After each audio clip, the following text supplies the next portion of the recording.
Today we are going to talk about companion gardening. We're just starting our research for the spring. Companion gardening is debated among gardening experts, but to start, it's the belief that a plant does its best near some other plants, and there are some that just shouldn't be put next to each other. So many say there's no scientific evidence.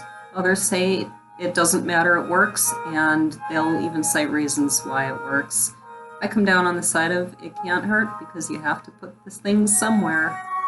So beans, I'm not a fan of them, but if you must, plant them with carrots, cabbage, cauliflower, cucumber, and marigold. Keep them away from chives, leeks, garlic. Beets, they are good for your heart and liver. They go well with brassicas, lettuce, onion, and sage. Keep them away from pole beans.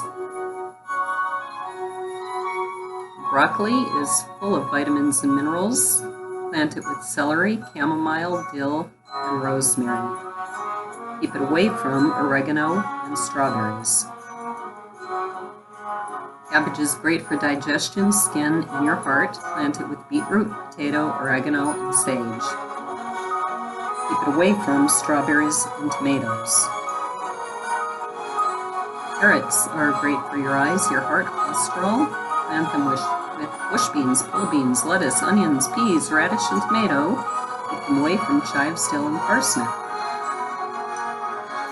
Celery, a good antioxidant and anti-inflammatory. It goes well next to cabbage, leeks, onions, spinach, and tomato.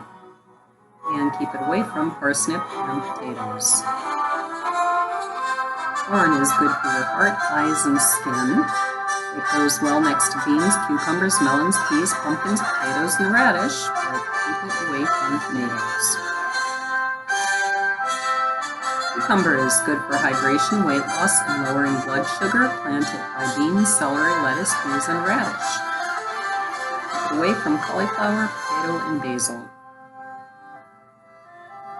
Deer, keep it away from everything. This is a great chart that I found. There are lots of charts out there, and I will put links to some of them in the description. There are also many charts like this that show possible layouts that you can just copy. And watch for part 2, where I will go over some of the other vegetables.